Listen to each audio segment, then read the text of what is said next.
To set up a Redmi Note 14S as a remote controller, let me quickly show you how you can do this.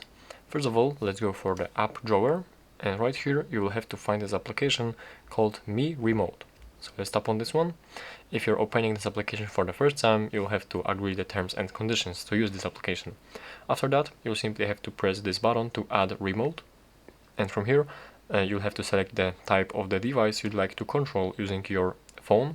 So like I will select the TV, and from here you have the list of all of these different brands right here, and I will select the LG brand since my TV is from LG. Now we have to select if your device is turned on or turned off.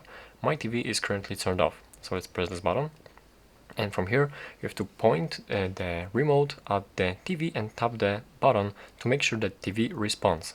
And here you will check one of like 7 available configurations and see if any of these will be working with your device.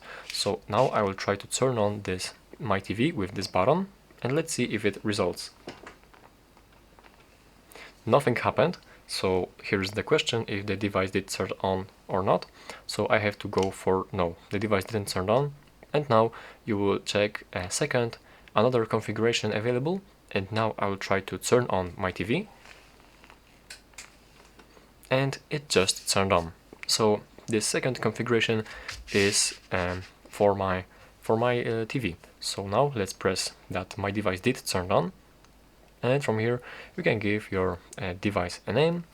You can set up the where you have this device, at where room actually, and you can additionally press this switch to add a shortcut to the home screen.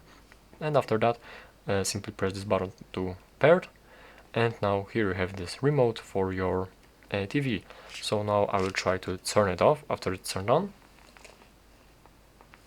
and it just worked perfectly fine. So that's basically all that you have to know how to set up a remote controller on your phone.